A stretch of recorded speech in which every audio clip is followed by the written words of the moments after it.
You're tuning in because you want to dial in your golf game, right? And let's be honest, Yeah, the quickest way to see those scores drop is often mastering the short game. it really is, especially putting. Exactly.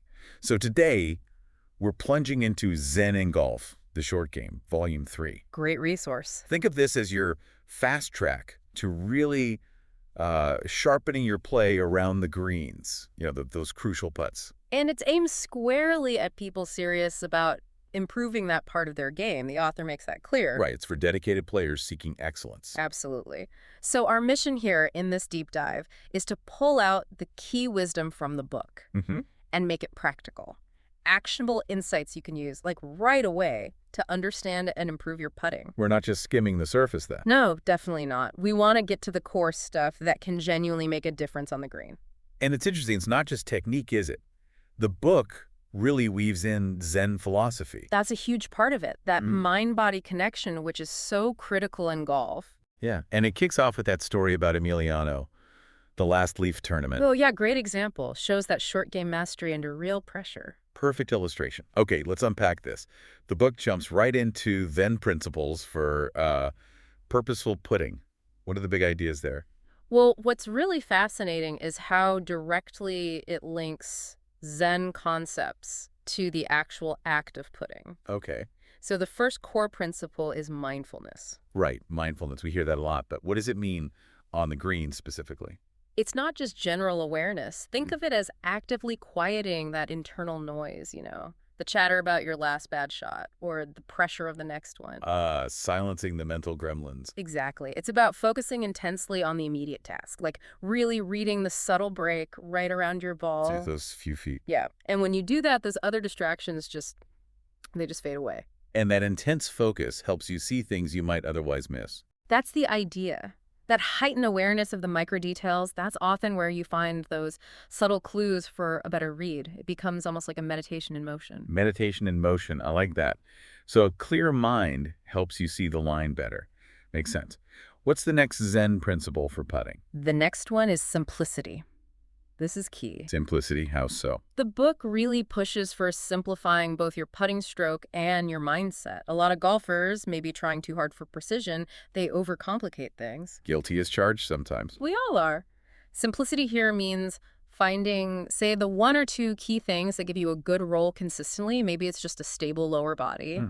And a smooth pendulum motion with the arms, and then consciously letting go of the urge to micromanage every little muscle. Trusting the simple approach. Exactly. Trusting that a simpler, more natural movement often unlocks a more effective and crucially consistent stroke, freeing yourself from mental clutter.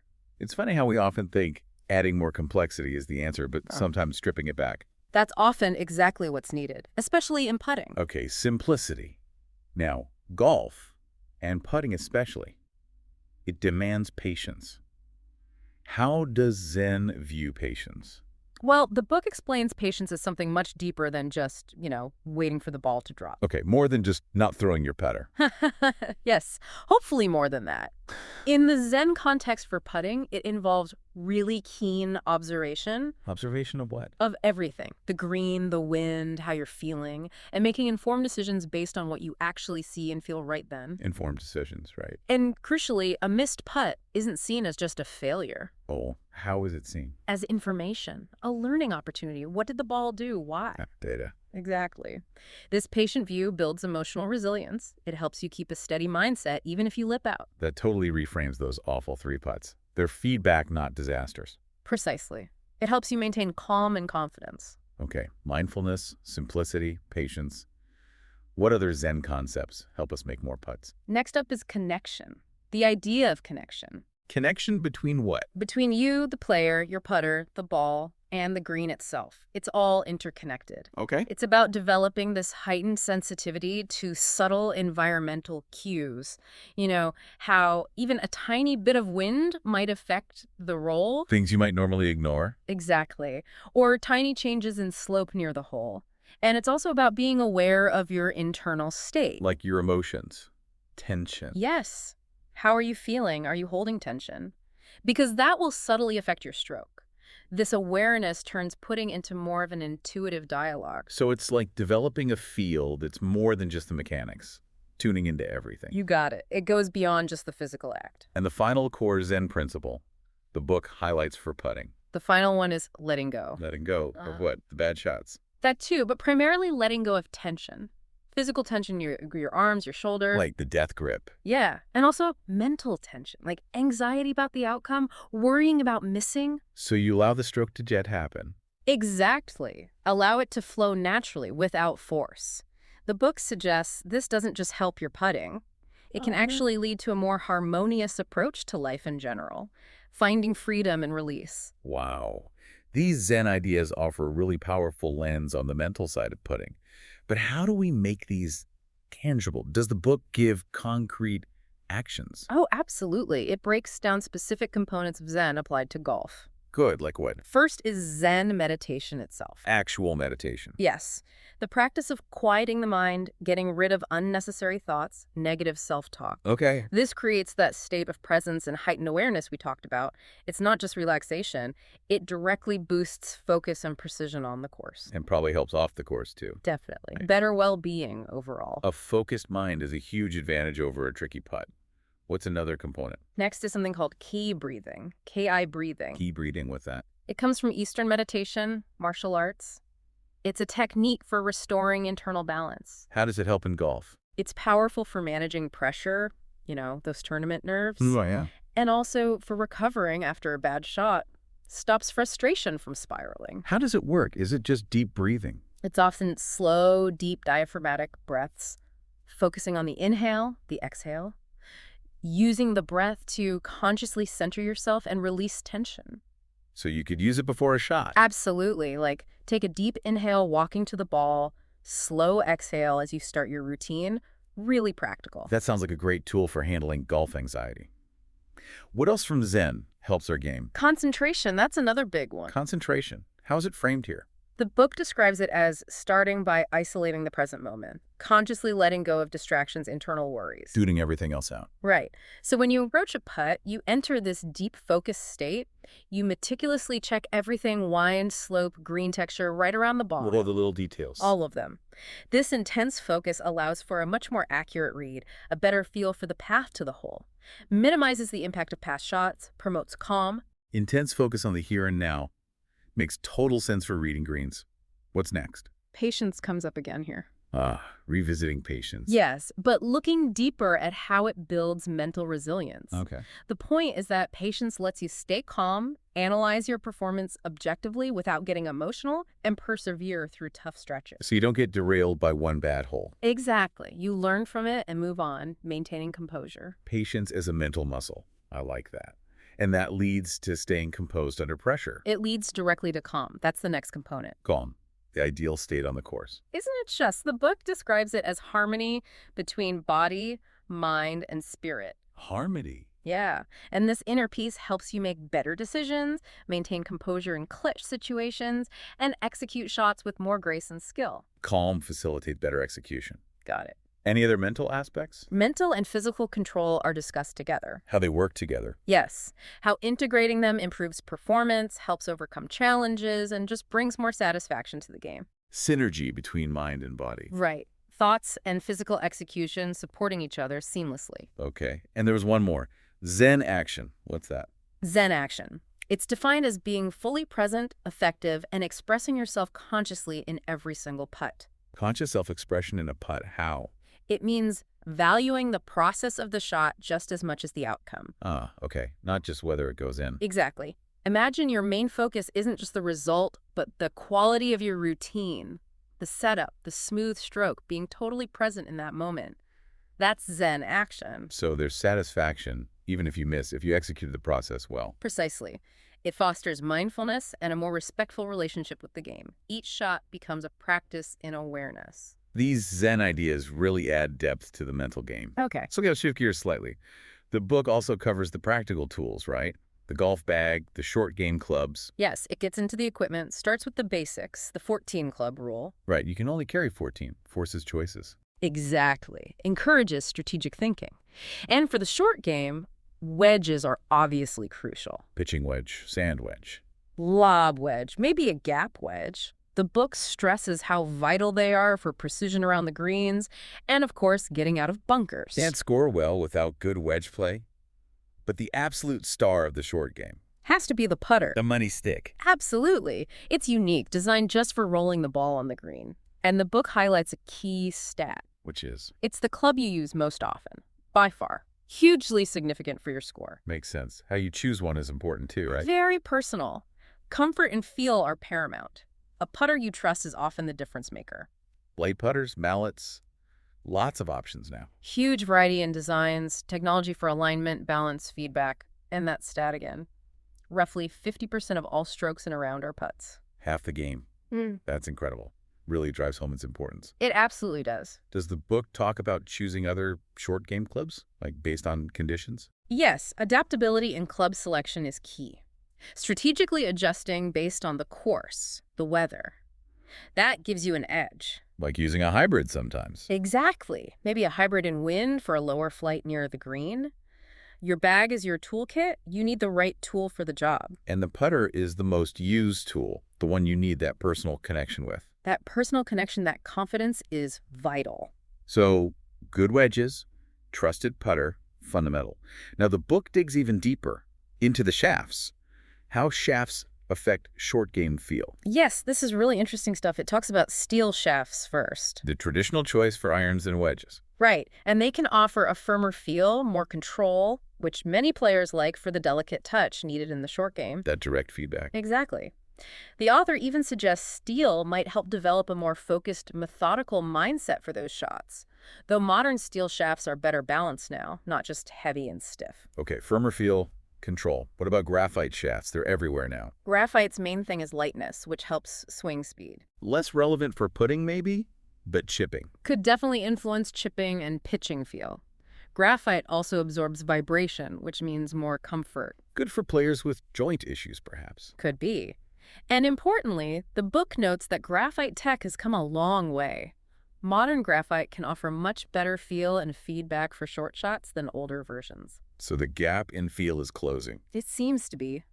Then there are the multi-material shafts. The hybrids, mixing steel and graphite. Right. Trying to get the best of both worlds. Maybe graphite up top for lightness, steel near the tip for stability, and that precise feel. A balance for different parts of the game. Potentially, yes. Offering versatility. The book mentions other shaft factors too, doesn't it? Flex, torque. Briefly, yes. Flex, torque that's twisting, resistance length, weight. They all influence swing dynamics. Even in short game swings. They can, yes. They can be customized for optimal feel and control. Lower torque might help accuracy, resist twisting on off-center hits. Lots to consider. Ultimately, the book stresses comfort. A shaft that feels comfortable boosts confidence, helps decision-making. And getting properly fitted makes a difference. Huge difference. Proper fitting can increase accuracy vital for the short game, improve consistency, reduce effort, and really enhance that feel, that connection with the club. So it's about finding the shaft that complements your swing and gives you the right feedback for touch shots. Okay, moving on. Downswing speed. How does awareness of that help control, especially around the green? The book gives a simple way to estimate it hit 10 shots with an iron, measure the average distance compared to a chart. Just a ballpark figure. Exactly. But it emphasizes that a real assessment is much more than just speed. What else matters? Efficiency, how well you transfer energy. Consistency, can you repeat the motion? Accuracy, hitting your target. And total focus on the shot. Speed is only one part of the equation for control. A small part, arguably, especially for short game control. So how do we improve those other areas? Efficiency, consistency, accuracy, focus. It's about continuous improvement. For efficiency, refine technique, maybe use video or sensors to spot wasted motion. Okay. Consistency comes from deliberate practice, maybe tracking swing patterns. Accuracy involves alignment, club selection, adjusting for conditions, maybe targeted drills. And focus. Yeah. Back to the mental side. Back to mental discipline. Meditation, visualization, a solid pre-shot routine to block distractions and stay present. A holistic approach again. Quality of movement and mental state, not just raw speed. Now, the book talks about creating a detailed action plan for perfecting the swing. How does that apply specifically to the short game? Same principles, just a different focus. Set SMART goals. Specific, measurable. Achievable, relevant, time-bound, right. But set them for short game things, like improving putting accuracy from 6 feet, or getting chip shots within 3 feet more often. Tangible goals. Yes.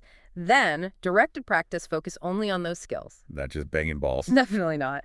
Maybe video your putting stroke, your chipping action for self-assessment. Review your plan regularly. Adjust it. Don't try to fix everything at once. No, focus on 1 or 2 things at a time.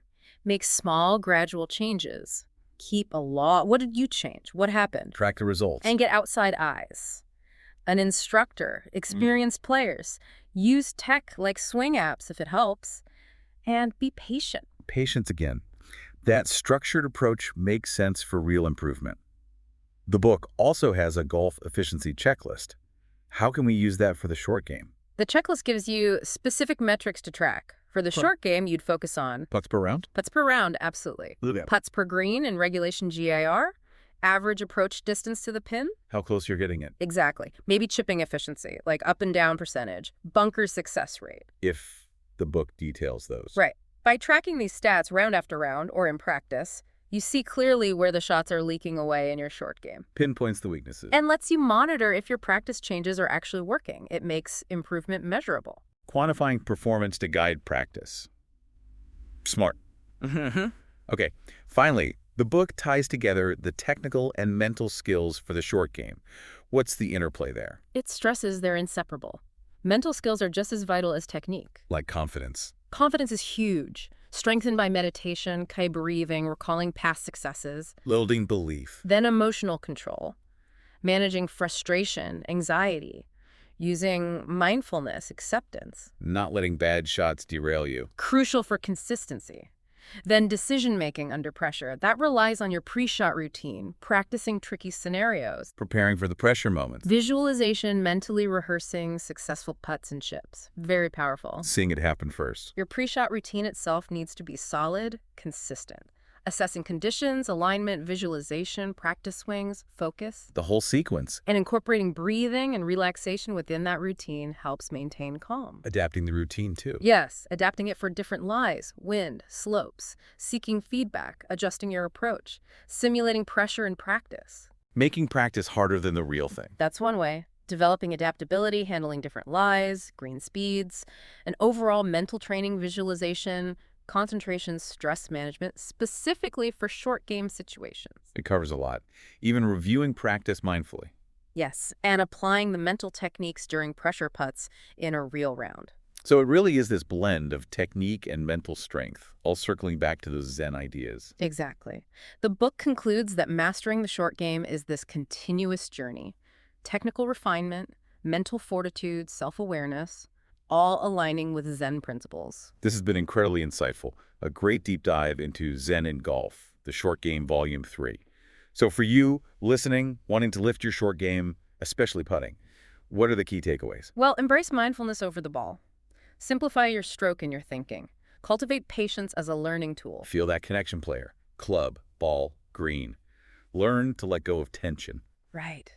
Use Zen meditation, Kai breathing, sharpen your concentration, aim for calm under pressure. Know your wedges, love your putter. Understand how shafts affect feel, maybe get fitted. Be aware of swing speed, but focus more on efficiency, consistency, accuracy.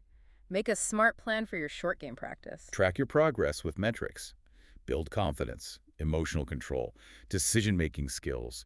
Use visualization. Develop a solid, adaptable pre-shot routine.